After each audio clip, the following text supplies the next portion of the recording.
하나님의 말씀 보도록 하겠습니다. 하나님의 말씀 사도행전 18장 10절 말씀입니다. 사도행전 18장 10절 말씀. 자, 우리 함께 읽겠습니다. 사도행전 18장 10절 말씀입니다. 함께 읽습니다. 시작. 내가 너와 함께 있음에 어떤 사람도 너를 대적하여 해롭게 할 자가 없을 것이니 이는 이 성 중에 내 백성이 많음이라 하시더라. 아멘. 기도하겠습니다. 주님, 감사와 찬양과 영광을 받아 주시옵소서. 오늘도 주님께서 우리에게 귀한 말씀을 또 듣게 하십니다. 주님, 그 말씀을 듣는 것으로 끝나는 것이 아니라 우리의 삶 가운데 역사하여 주셔서 순간순간 성령께서 그 길을 인도하여 주시고 함께하여 주셔서 우리의 삶의 그 목적과 계획들을 또 말씀을 통해서 알게 하시고 또 믿게 하여 주시옵소서. 오늘도 우리가 예배하는 가운데 주님, 우리의 많은 고민들과 또 많은 문제들과 또 여러 가지 어려움들을 또 주님 앞에 내어드리게 하시고 또 주님께서 행하시는 일, 주님께서 또 이루어가시는 일들을 믿음으로 보게 하여 주시옵소서. 주님 감사하고 이 모든 거 예수 그리스도 이름으로 기도드립니다. 아멘, 아멘. 우리 인사 나누도록 하겠습니다. 주님으로 사랑하고 축복합니다. 네, 주님으로 사랑하고 축복합니다. 네, 주님으로 사랑하고 축복합니다. 네, 주님으로 사랑하고 축복합니다. 자, 오늘 본문절은요 18장 1절에서부터 11절까지의 말씀입니다. 그래서 바울이 이제 지역이 이제 고린도 지역, 고린도 지역으로 고린도 도시에서 이제 사역을 하게 되는데 고린도 도시에서 누굴 만나냐면 일생의 그 바울의 그 평생 그 사역을 감당할 수 있도록 이제 뒤에서 늘 이렇게 동역했던 한 부부가 등장을 하게 됩니다. 바로 아굴라와 그의 아내 브리스길라를 만나게 되면서부터 이제 오늘 말씀이 시작이 되는데요. 이제 로마서 16장에 사도 바울이 많은 사람의 감사 인사를 언급을 하거든요. 그때 제일 먼저 갱그라의 교회의 베베 자매에 대해서 나의 보호자로서 그 베베가 늘 나와 함께했다 해서 베베를 꼭 기억해라라고 인사를 한 다음에 그 다음에 언급한 사람이 바로 이 브루스길라와 아굴라 부부입니다. 예, 아굴라가 남편이고 브루스길라가 아내예요. 예. 그래서 이 부부에게도 무난하다라고 얘기하죠. 자, 왜 어떻게 이 부부와 베베 자매를 어떻게 소개하는지 우리 로마서 16장 4절 한번 읽어보겠습니다. 로마서 16장 4절 말씀이에요. 자, 우리 함께 읽도록 하겠습니다. 함께 있습니다. 시작. 그들은 내 목숨을 로마서 16장 4절. 우리 그냥 찾아서 읽겠습니다. 자, 로마서 사도행전 다음에 로마서죠. 예, 로마서 16장 4절 말씀 함께 있습니다. 시작. 그들은 자기들의 목까지도 내놓았나니 나뿐이 아니라 이방인의 모든 교회도 그들에게 감사하느니라. 이들은 단순히 도와준 것뿐만 아니라 목까지 내놓았대요. 예, 목까지 내놨다고 합니다. 그러니까 목숨, 생명을 다해서 사도 바울이 그 영혼 구원에 대한 복음의 사역을 감당할 수 있도록 함께 동역을 했다라는 것을 사도 바울이 마지막에 인사를 나누고 있습니다. 사실 이제 오늘 이제 고린도 이 지역에서 브리스길라와 아굴라 부부를 만나게 되는데 사실 이 시기에는 바울의 2차 전도 여행이에요. 그러니까 2차로 두 번째로 이제 전도를 쭉 이제 유럽 쪽으로 이제 해서 내려가는데, 근데 사실 가장 어려운 시기였어요. 그러니까 바울에게 이 시기가 이 고린도 도시에 딱 도착했을 때가 가장 힘든 시기였습니다. 그래서 가장 어려운 시기에 이 브리스길라와 아굴라 부부를 만난 거예요. 그리고 마지막까지 여러 모습으로 바울을 동역하게 되는데, 근데 오늘 본문 다시 본문 사도행전 18장을 쭉 읽어보면 그렇게 사도 바울의 모습이 그렇게 뭐 어려움을 느끼지 않습니다. 그냥 고린도 가서 야, 이 브리스길라와 만났구나. 그리고 또 안식일마다 회당에 가서 강론을 하고, 그다음에 이제는 헤어졌던 디모데와 또 실라를 만나게 됐구나. 뭐 그런 내용들이 그냥 쭉 이렇게 기록이 돼 있어요. 자, 근데요, 우리가 이제 계속 우리 사도행전을 천천히 우리가 이렇게 하나하나 봤잖아요. 그래서 사도 바울은 물론 이제 2차 전도 여행을 하면서 여러 가지 고난을 겪었어요. 그죠? 고린도에 오기까지, 이 도시에 오기까지 사실 데살로니가 아니면 빌립보 성에 처음 도착해가지고 거기서 감옥에 매를 심하게 맞고 감옥에도 들어갔잖아요. 그리고 나오자마자 또 어디로 갔습니까? 데살로니가로 지역으로 가가지고 그 데살로니가 사람들이 끝까지 대적 막 그 무리들이 사도 바울의 복음을 거부하고 굉장히 괴롭혔어요. 그래서 사도 바울이 어느 지역으로 또 이동했습니까? 베레아 지역으로 이동했거든요. 근데 그 데살로니가에 있는 그 사람들이 베레아까지 와가지고 쫓아와가지고 바울을 쫓아내는 거죠. 그래서 바울이 어디로 이동합니까? 바울이 혼자 간신히 아덴이라는 곳에 가게 되는 거잖아요. 우리 지난주에 아덴에서의 일을 우리가 함께 묵상했잖아요. 그래서 아덴에 딱 가보니까 이제 그 아덴을 피했지만 혼자서 배를 타고 아덴으로 피했지만은 사실은 이 빌립보 감옥에서부터 이게 피로가 누적이 된 거죠. 심한 매질을 당했잖아요. 그러니 이 몸이 성았겠습니까? 성했었겠어요? 그러니까 막 온몸이 막 뭐 완전히 그냥 근육통 뭐뿐만 아니라 뼈가 막 그 아픈 듯한 그런 고통 가운데 그렇게 사역을 감당하고 있었거든요.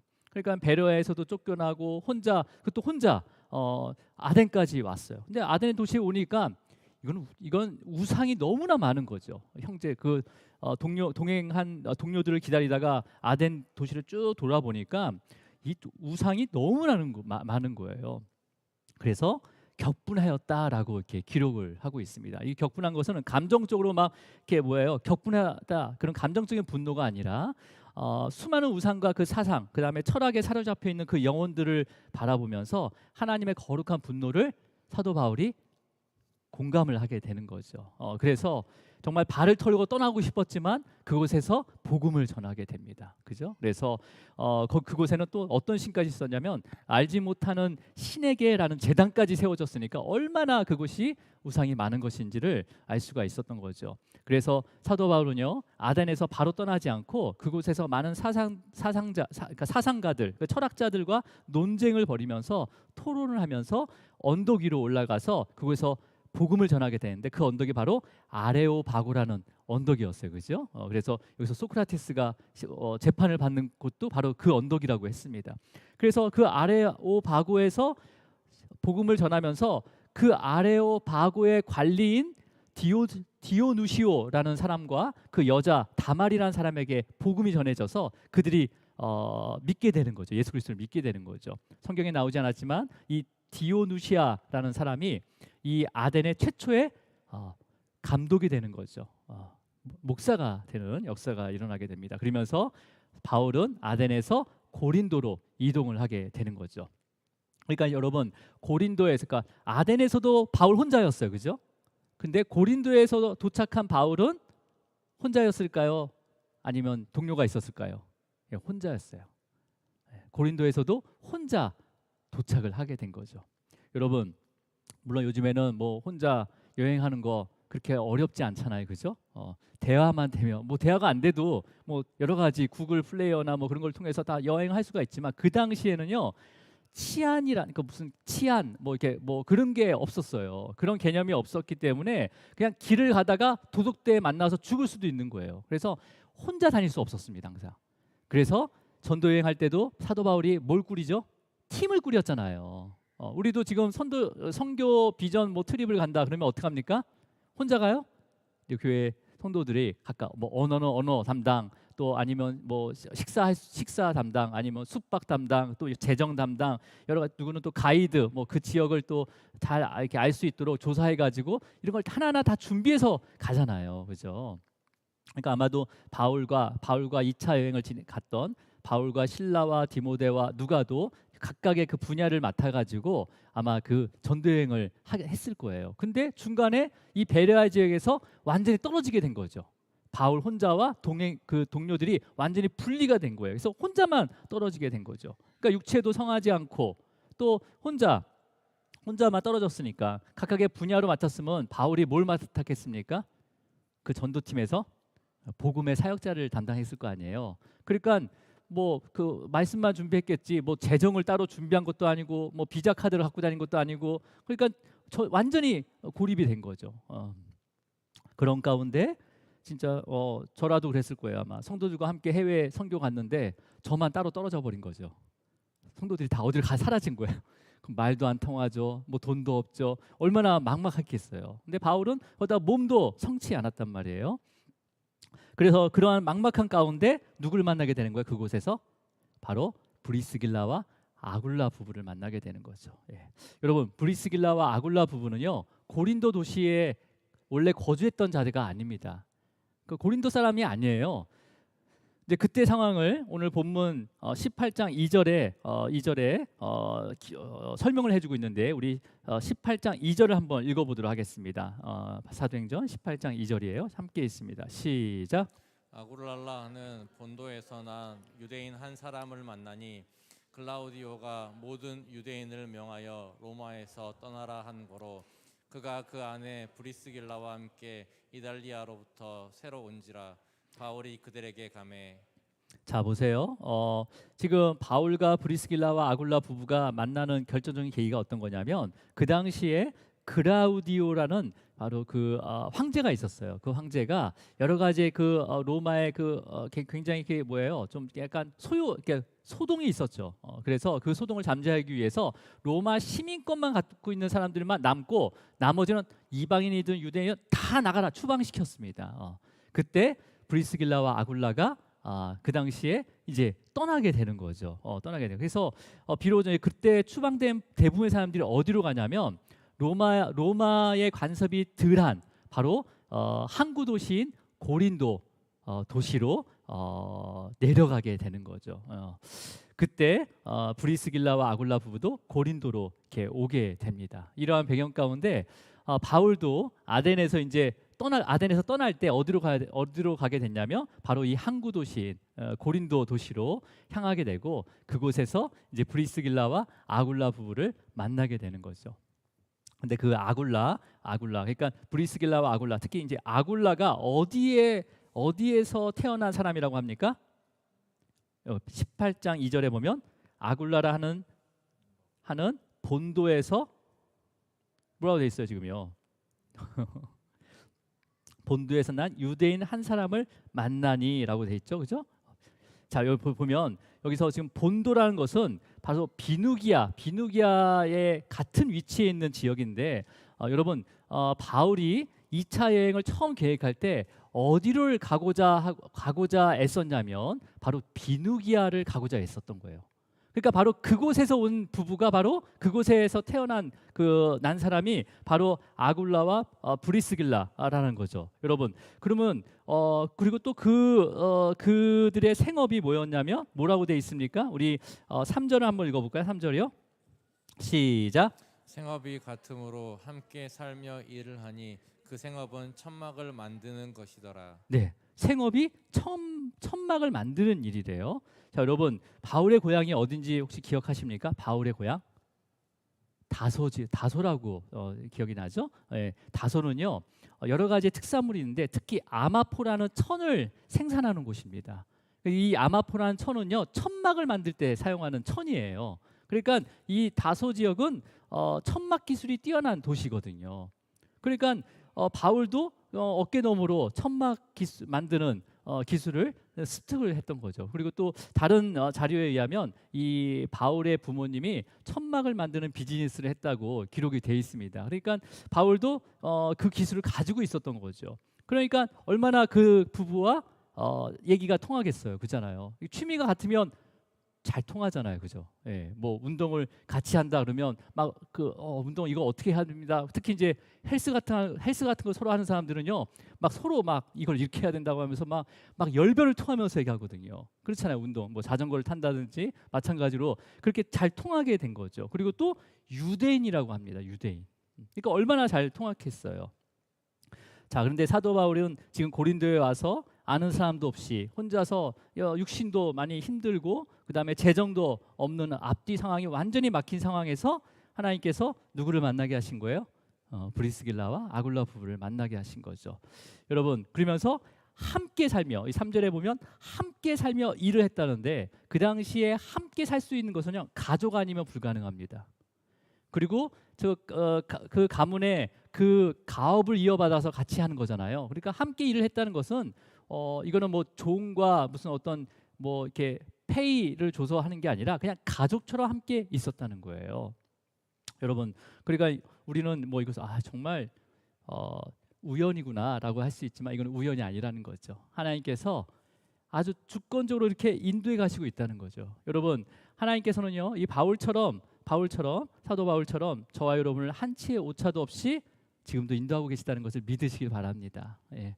지금은 자세히 이걸 지금 느끼지는 못하더라도 시간이 지나고 나면 야, 하나님께서 어떻게 이렇게 하나하나 세밀하게 인도하셨지라고 고백하게 될 거예요. 자, 바울은 이제 신라와 동료들이 올 때까지 주중에 일을 하고 그 다음에 안식일마다 회당에서 복음을 전하게 되는데 우리 5절을 읽겠습니다. 5절이요. 시작. 실라와 디모데가 마게도냐로부터 내려오매 바울이 하나님의 말씀에 붙잡혀 유대인들에게 예수는 그리스도라 밝히 증언하니. 지금 실라와 디모데가 어디서부터 내려온다고 되어 있습니까? 어디서부터요? 예? 어디서? 마게도냐는 그 지금 걸어왔던 바울이 걸어왔던 빌립보부터 시작해가지고 데살로니가부터 해가지고 아덴으로부터 해가지고 그 다음에 고린도로 이렇게 넘어왔다는 거예요. 베레아를 통해서. 자, 그러니까 그러면서 자 뭐라고 합니까? 바울이 하나님의 말씀에 그렇게 내려옴으로 통해서 바울이 하나님의 말씀에 붙잡혔대요. 여기 지금 중간에 빨간 글씨로 제가 해놨죠, 그죠? 실라와 디모데가 마게도냐로부터 내려왔는데 내려오니까 바울이 하나님 말씀에 붙잡혔대요. 이거 이해하십니까? 여러분, 이 말씀이 되게 중요한 말씀인데, 그러니까 실라와 디모데가 오니까 말씀에 집중했다는 거잖아요, 그죠? 그러니까 원래 뭐했으면 그러니까 브리스길라와 천막을 만들면서 안식일에만 복음을 전했는데 실라와 디모데가 오니까 하나님 말씀에 붙잡혔다는 거예요. 그러니까 재정이 어느 정도 해결됐다는 거죠, 그죠? 그래서 천막을 만드는 일을 그만 내려놓고 하나님의 말씀만 선포했다는 의미도 있지만 그러니까 이 사도행전을 기록한 저자 누가가 왜 이때 표현을 바울이 하나님의 말씀에 붙잡혔다라고 표현하고 있을까요? 이게 붙잡혔다라는 의미의 헬라어는요 어떤 의미냐면 완전히 사로잡히다는 거예요. 아니, 사도 바울이 복음을 전하는 자인데 그보다 더 완전히 사로잡혔다는 것은 사도 바울이 어떤 그러니까 사명에 대해서 조금 많이 흔들렸다라는 의미를 가지고 있는 건데, 자 여러분 저와 여러분도 하나님의 말씀에 사로잡히기를 축복합니다. 예. 붙잡혀 있어야 되는 거죠, 말씀에. 세상 사람들은요 모두 무언가에 붙잡혀 있어요, 그죠? 여러분도 무언가에 잡혀 있다가 여기 지금 방금 오지 않았어요? 뭐 직장에 사로잡혀 있다가 왔다든지 내 일에 사로잡혔다 왔다든지 아니면 여러 가지의 상황 가운데 사로잡혔다가 여기 온 거잖아요. 누가 힘이 센 거예요? 여기 왔다는 것은 그 사로잡힘보다 주님의 사로잡힘이 더 컸다는 거잖아요, 그렇죠? 근데 여전히 세상 사람들은 뭔가에 붙잡혀 살게 됩니다. TV에 붙잡혀 있는 사람도 있고요. 특히 드라마 같은 거 미니시리즈 있잖아요. 예, 제가 예전에 이렇게 사업을 할 때 직원이 그런 얘기를 하는 거예요. 그 당시에 이병헌하고 송혜교가 나오는 드라마가 있었어요. 뭐 호텔에서 뭐 카지노하고 막 그런 거였는데, 그래서 막 자기가 죽고 싶어도 죽을 수가 없대요, 이 드라마 때문에. 이게 드라마 이걸 다음 회가 너무 궁금하기 때문에 꼭 살아서 봐야 되겠다는 거죠. 그게 붙잡혀 있는 거죠. 어떤 사람은 또 쇼핑에 붙잡혀 있는 사람이 있어요. 이걸 사지 않으면 내가 죽을 것 같아 막. 근데 사면 한 며칠 안 가요. 또 어떤 사람은 또 이렇게 이거에 붙잡혀가지고 하루라도 목을 넘기지 않으면 잠이 안 오는 거죠. 어떤 사람도 게임이나 스마트폰에 붙잡혀 있고, 어떤 사람도 물질에 붙잡혀 여러 가지의 붙잡힘이 있어요. 여러분, 거기서 풀어나는 유일한 방법은요 바로 복음에 붙잡혀야 됩니다. 예, 복음에. 예. 그러니까 우리가 말씀에 가까이 할 수 있는 모든 은혜의 수단을 사용해야 되는 거죠. 우리에게 허락하셨으니까. 이거는 무기예요, 무기. 하나님 해주시겠지. 그게 아니에요. 내가 그래서 수단을 이용해야 되는 거예요, 이거는요. 예. 자, 그렇다면 여러분, 사도 바울이 어떻게 하나님의 말씀에서 완전히 붙잡히게 되는지, 그냥 마게도냐에서 그 동료들이 내려왔는데 붙잡혔대요, 말씀에. 자, 여러분, 고린도에서 사도 바울이 편지를 쓴 게 있는데 바로 그 편지가 데살로니가 전후서가 됩니다. 그래서 여러분, 오늘 이 말씀을 묵상하고 나서 집에 가서 데살로니가 전후서를 읽어보시기 바랍니다. 이때, 그러니까 말씀에 하나님의 말씀에 완전히 붙잡히게 되면서 이 고린도 지역에서 데살로니가의 소식을 듣게 돼요. 소식을 누구에게 의해서? 실라와 디모데에 의해서 마게도냐로 내려왔잖아요. 그 소식을 듣게 돼요. 여러분, 데살로니가 지역은요, 사실 사도 바울에게 기억하고 싶지 않은 곳이에요. 그 데살로니가 지역의 사람들이 얼마나 사도 바울을 괴롭혔는지, 사도 바울이 이 데살로니아 지역에서 가장 더러운 꼴을 당했거든요, 사실은요. 보통 다른 지역에서는요, 이렇게 박해를 하더라도 다른 지역으로 넘어가잖아요. 그러면 안 따라왔어요. 근데 이 데살로니아 사람들은 그 박해를 해서 사도 바울이 베레아로 딱 가니까 베레아까지 쫓아와서 막 박해를 했단 말이에요. 그래서 아덴까지 도망가면서 또 고린도까지 오게 된 거죠. 그러니까 바울은 인간적으로 데살로니가 사람에 대해서 좋은 감정이 있다 없다? 1도도 없다. 1도도 없다. 전혀 없는 거예요. 데살로니가 사람 정말 징하다. 사투리로 징하다. 전라도 사투리 징하다라고 하는데 정말 대단한 거죠. 그리고 사도 바울은요, 이 데살로니가 지역에서 얼마 동안 머물렀냐면 3주 동안 있었습니다. 3주. 그러니까 복음을 3번, 안식일마다 그럼 몇 번 전한 거예요? 3주 있었으면 안식일마다 전했으면 3번밖에 전하지 않은 거예요. 그러니까 되게 짧은 거죠. 예. 여러분이 그냥 3번 교회, 제가 어떤 교회에서 3번 설교했다고 생각하면 되는 거예요. 그리고 사도 바울을 박해하는 그 데살로니가 그 불량배로 인해서 쫓겨난 거죠. 그러니까 바울의 입장에서는 데살로니가에 복음이 제대로 심겨졌을 거라고 상상하지도 않았습니다. 그렇잖아요. 정말 거기 사람들 정말 드세다라고 했겠죠, 그죠? 근데 실라와 디모데가 어떤 내용을 전했을까요? 그 말씀이 데살로니가전서 3장 6절과 8절 말씀이에요. 디모데와 실라에게 소식을 들은 다음에 그 데살로니가의 고린도 지역에서 지역에서 데살로니가로 전한 편지가 바로 데살로니가 전서예요. 그래서 우리가 데살로니가 전서 우리 3장 6절을 한번 6절에서부터 한번 읽어볼게요. 자, 3장 6절입니다. 함께 읽을게요. 시작. 지금은 디모데가 너희에게로부터 와서 너희 믿음과 사랑의 기쁜 소식을 우리에게 전하고 또 너희가 항상 우리를 잘 생각하여 우리가 너희를 간절히 보고자 함과 같이 너희도 우리를 간절히 보고자 한다 하니. 그러니까 지금 마게도냐에서 내려온 디모데와 실라가 지금 전한 거예요. 어떤 일을 전하는 거예요? 바울 입장에서는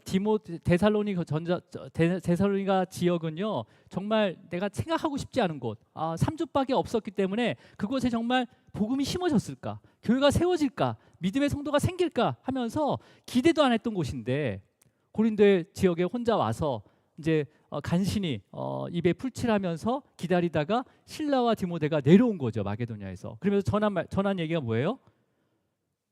그곳에 너희의 믿음과 사랑의 기쁜 소식을 듣게 된 거죠.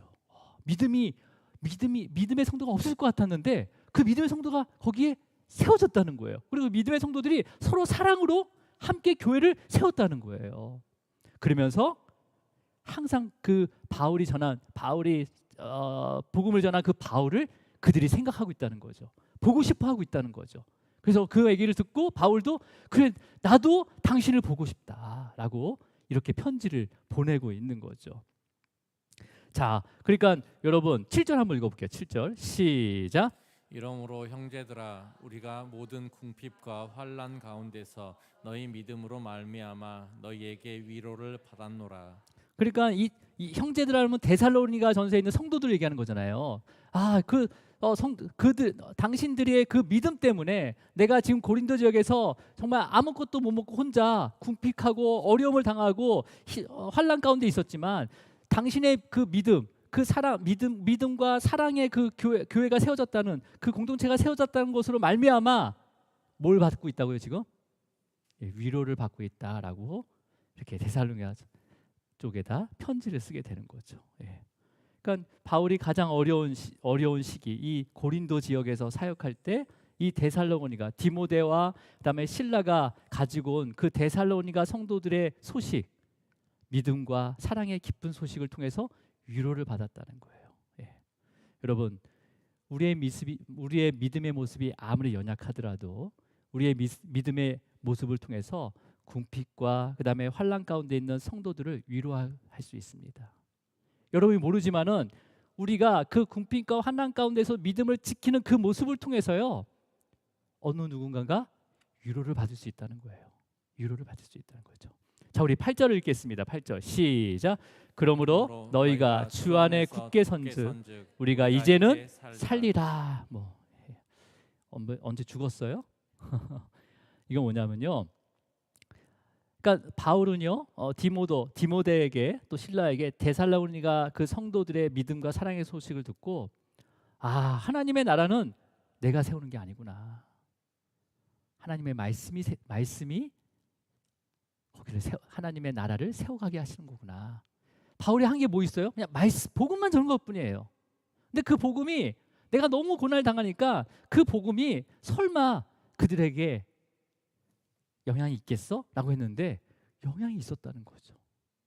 그러니까 내가 뭘 한다고 해서 하나님 나라가 세워지는 게 아닌 거구나 라는 것을 깨닫게 되는 거죠. 여러분 바울은요 그리스도인들을 잡아 가두는 사람이었어요. 그죠? 예수님을 이단이라고 생각했거든요. 그래서 다메섹으로 가서 그 그리스도를 잡으려 하다가 중간에 누굴 만난 거예요? 부활하신 그 예수 그리스도를 만난 거죠. 그러면서 어떤 사명자로 부름을 받습니까? 이방인의 전도자로서 부름을 받게 돼요. 그래서 1차 전도를 마치고 이제 이어서 2차 전도를 시작했는데 계속 핍박인 거죠. 빌립보 성부터 핍박인 거잖아요. 깊은 감옥에도 들어가고 물론 거기서도 뭐 간수와 그다음에 또 루디아가 믿음을 받아들이게 했지만 계속 쫓겨가는 거죠. 그러니까 열매가 보이지 않는 거예요. 열매가 보이지 않는 것 같아요. 정말 내가 이 사명을 제대로 감당하고 있는지 제대로 가고 있는지 늘 걱정하고 두려워하면서 고린도에서 딱 도착해서 어렵게 생계를 이어가면서 사역을 포기하고 싶을 정도였는데 먼저는 브리스길라 그 부부를 만나게 된 거죠. 그리고 실라와 디모데가 마게도냐에서 내려오면서 데살로니가의 소식을 듣게 한 거죠. 그래서 그 복음의 능력이 있구나. 라면서 다시 살게 되었다. 사명을 내가 다시 감당하겠다라고 다시 소망을 갖게 된 거죠. 여러분도 그냥 꼭 진짜 죽는 게 아니라 무슨 문제나 어려움을 딱 겪게 되면 난 죽을 것 같아 그런 표현을 하잖아요.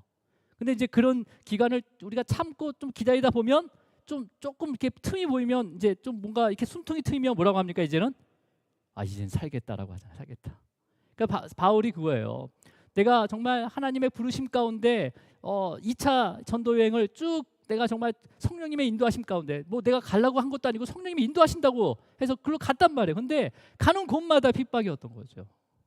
열매가 없었던 거죠.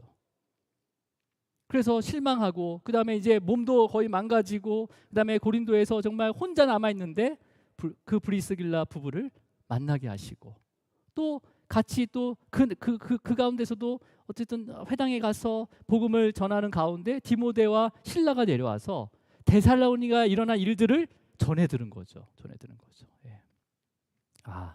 내가 다시 그 사명을 감당해야 되겠다라는 마음을 갖게 됩니다. 그러면서 내가 이 일을 하는 것이 아니라 성령께서 이루시고 계시구나 라면서 말씀에 사로잡혀서 사역에 더 집중하기 시작합니다. 그래서 하나님의 말씀에 붙잡혀라고 표현을 한 거예요. 누가가 사도행 누가가. 그런데 여러분 그렇게 붙잡혔지만 또 그 사역이 일사천리로 또 잘 이루어진 게 아니에요. 잘 이루어진 게 아니에요. 자, 우리 6절을 읽어볼게요. 사도행전 다시 18장 6절입니다. 시작. 그들이 대적하여 비방하거늘 바울이 옷을 털면서 이르되 너희 피가 너희 머리로 돌아갈 것이요 나는 깨끗하니라 이후에는 이방인에게로 가리라 하고. 자, 여전히 그곳에 고린도 지역에 바울의 복음을 대적해서 비방까지 하지만은 이번에는 바울이 옷을 털어요.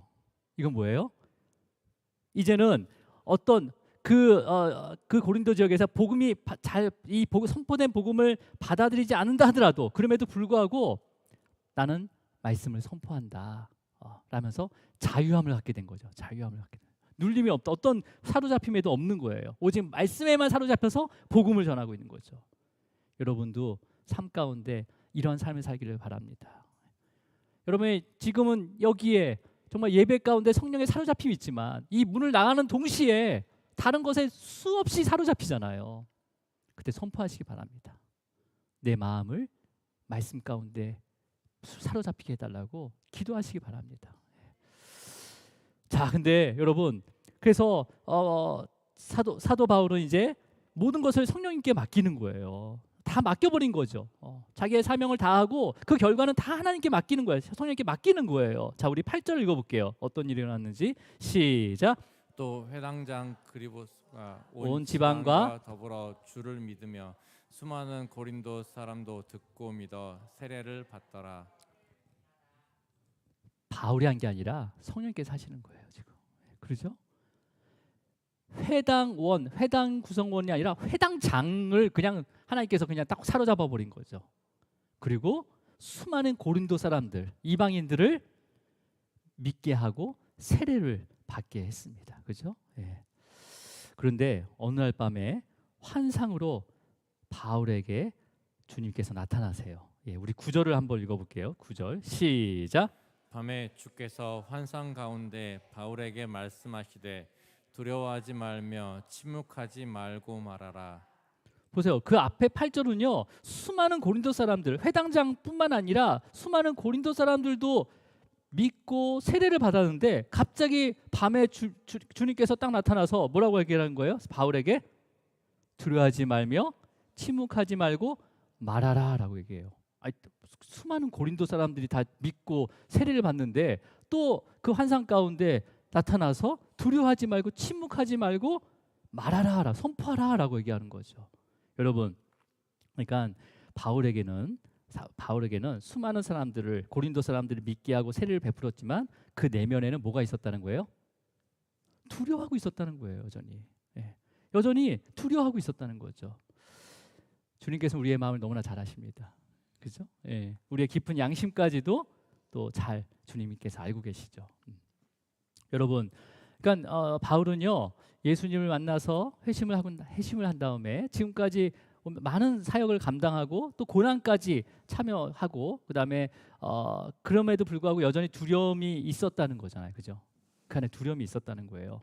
여러분, 예수님의 제자들도 3년 동안 예수님과 함께 다니면서 많은 일들을 경험하잖아요, 기적들을 체험하잖아요. 근데 예수님께서 마지막으로 이제 내가 떠난다, 내가 죽을 거야, 하지만 내가 부활할 거야 했는데 부활은 생각 안 하고 죽는 거에, 떠나는 거에만 생각하면서 제자들이 두려워하고 걱정했어요. 그죠? 예. 저와 여러분도 마찬가지입니다. 우리가 기도하고 또 예배를 드리고 말씀을 들으면서 믿음의 확신이 생긴다고 하면서 다른 한쪽에는 또 뭐가 있어요? 두려움이 있잖아요. 내가 어떤 문제 가지고 기도했는데 이거는 주님께서 분명히 해결해 주실 거야. 분명히 이것은 하나님의 뜻이야. 근데 반대쪽에 내 마음은 뭐가 있어요?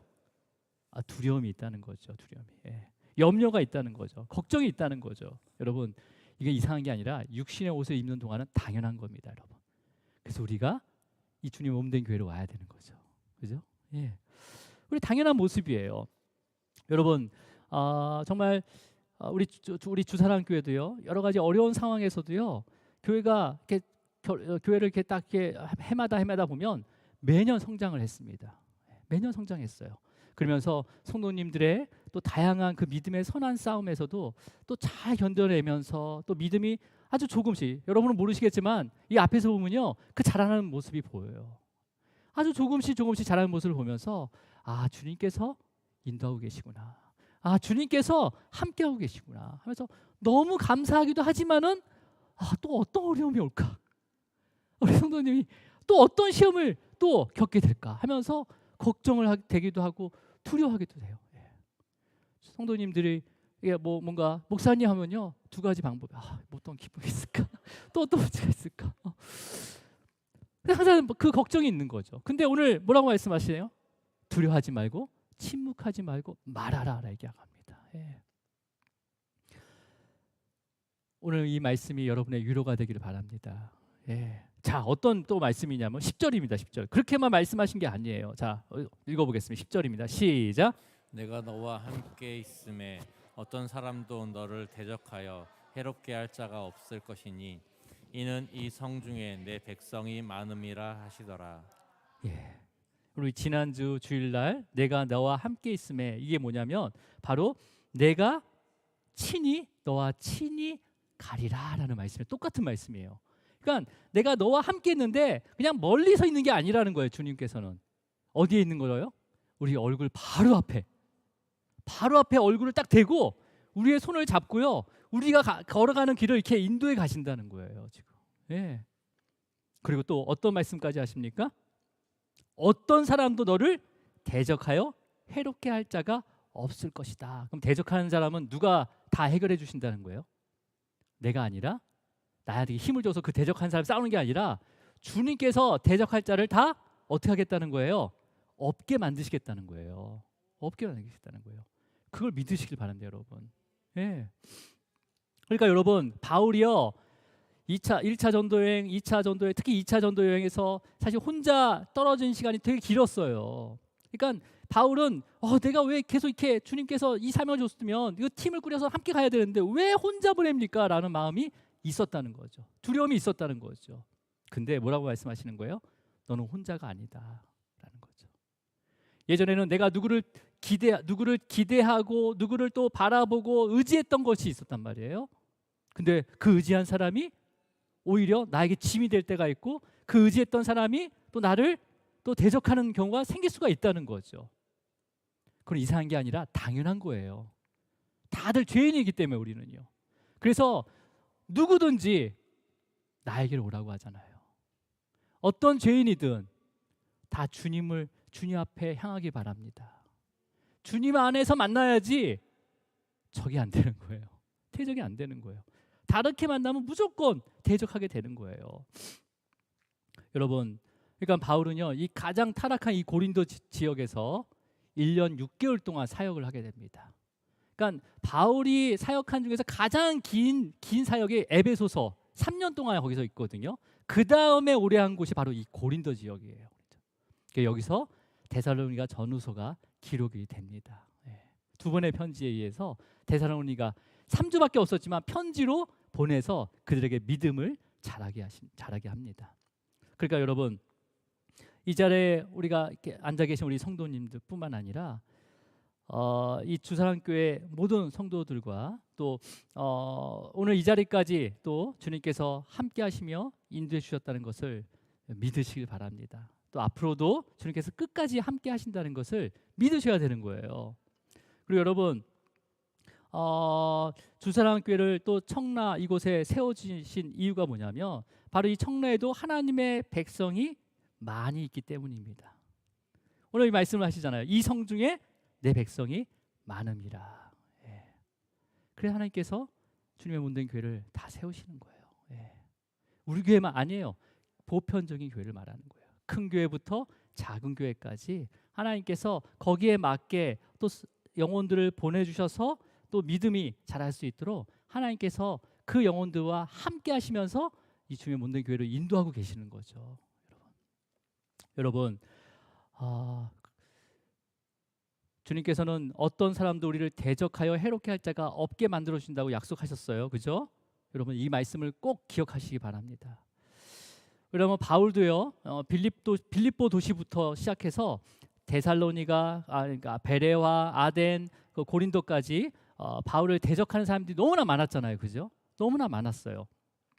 그때마다 주님께서는요 지역을 옮기시고 또 미리 준비한 동역자들을 만나게 하셔서 또 그곳에서 건지시고 또 보호하시고 인도하셨습니다.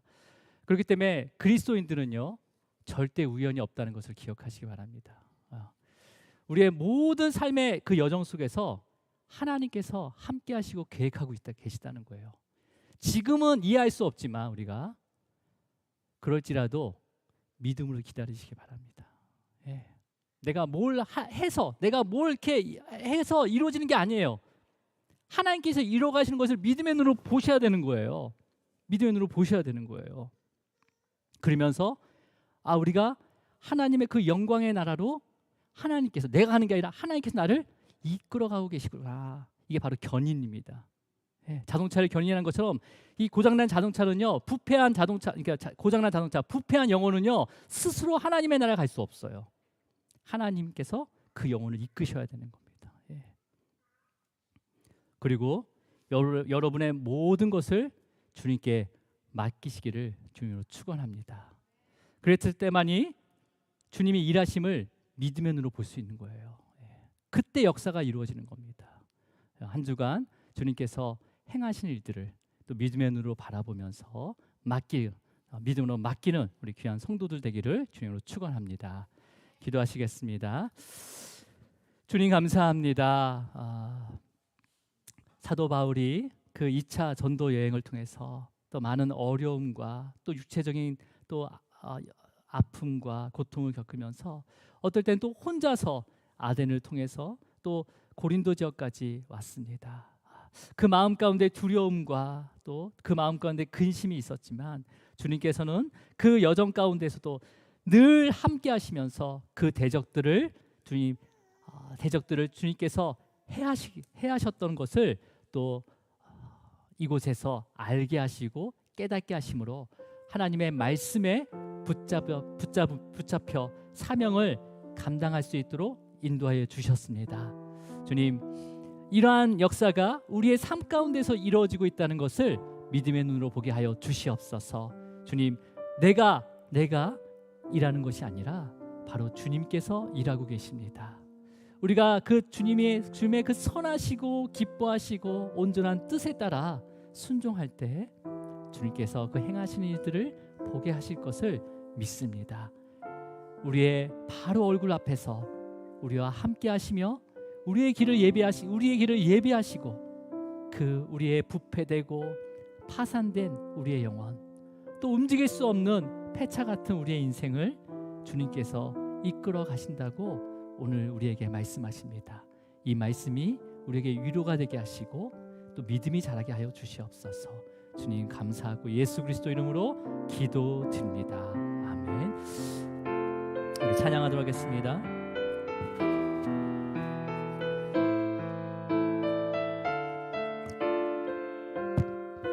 주가 일하시네.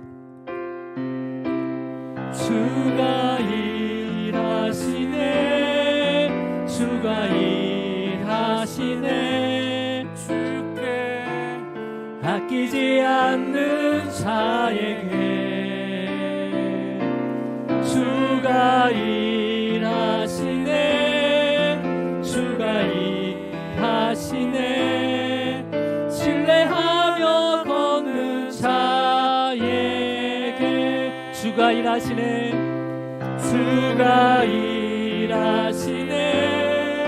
주가 일하시네. 주께 아끼지 않는 자에게 주가 일하시네. 주가 일하시네. 신뢰하며 걷는 자에게 날이 저물어 갈 때